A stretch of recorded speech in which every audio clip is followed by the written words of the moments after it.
Hello everyone, my name is Smithy and welcome to my guide on blood runecrafting. But with this guide we're going to be using the DT2 new edition, which is the use of the scar mine. We're going to get some scarred whatever they're called, scarred extract. That's the word I'm looking for.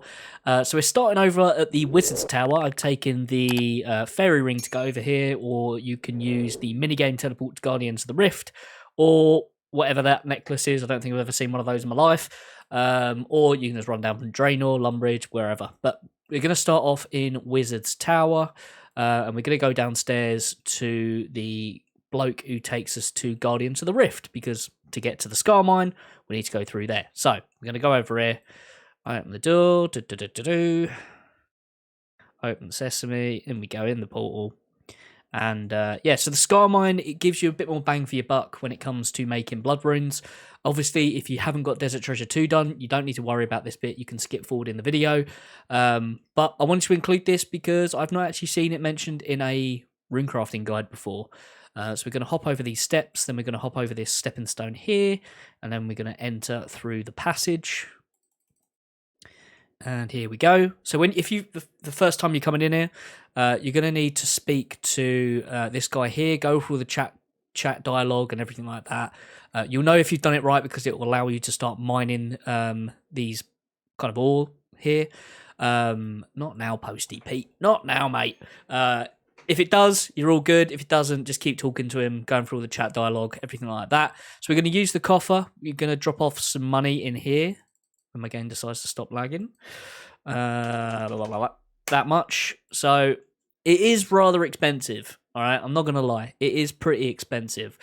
2 mil's not going to get us very much. I normally do about 4 mil, and that gives me about an inventory and a bit of bonus runes, as you'll see as we go and do it later on in the video. But we're going to mine a full inventory of this stuff here, and then we're going to deposit over here in the deposit hole, valve, whatever the hell that is.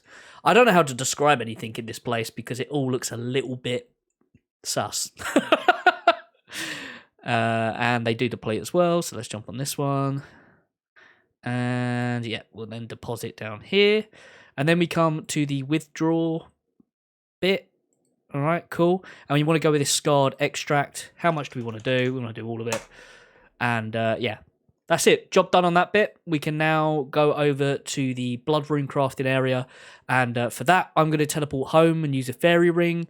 We're going to be going over to the OSRS library. Like I said, I'm going to show you how to get there. So I'm going to teleport over. Obviously, use whatever fairy ring access teleport that you have. Maybe the RD cloak, for example. We're going to be going over to the library. And we're going to teleport there. There is a actual teleport you can take here as well. If you've got the RCS Library teleport tabs, you can use those. If not, you can come from Port Piscarilius and run all the way up if you really want to. Or you've got the memoirs as well, the teleport that drops you inside of a Arceus. And then just run up and, yeah, then you can follow on from where we are now. Probably should say as well, at this point, if you're joining us, we're now actually doing the blood runecrafting bit. If you skip forward, we've done all the DT2 bit. You're going to need a pickaxe, you're going to need a chisel, and a rune pouch helps as well, especially with a home teleport or something like that to teleport to a bank later on when you're finished. I've got a blood essence with me that I am going to activate. I'm curious to see if these two work in parallel to each other. I'm not actually sure, so we're going to be working that out together. Whee! But blood essences are great. They give more runes. Like we said before, the Scarred Extract are going to give us bonus runes as well. Now, to do blood rune crafting, we're going to run on up through past where you would do your insold heads, and also on the it's not X marks the spot. It's the first quest that you do when you come to Corrend. Client of Corrend, is it? And then you smash the orb thing. This altar is going to come into play later down the line. But we're running past it for now. We're not worrying about it for now. Now, if you want to use the shortcuts, you're going to need 69 agility, or you can run all the way around. There is one here that's 52. Yeah, if you don't have the agility level, I guess enjoy running. I mean, they've improved run energy now, so it's not as bad.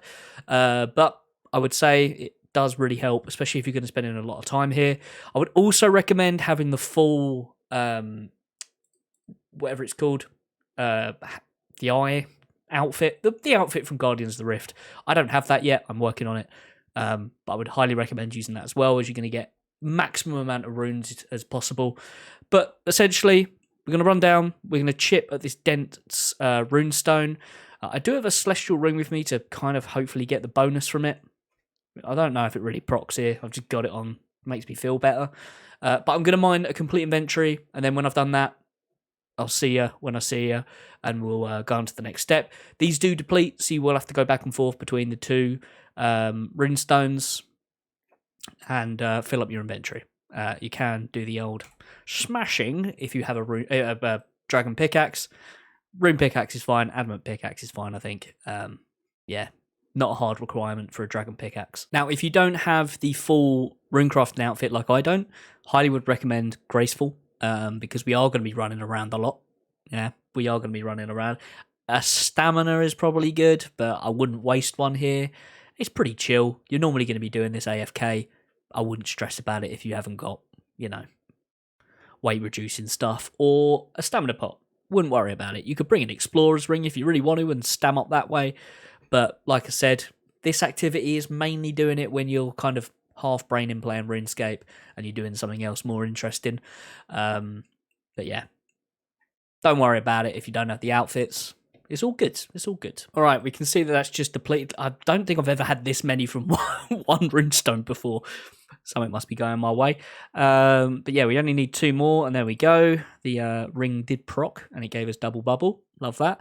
So we're going to now run back round. Again, if you don't have the shortcut, you have to run all the way around.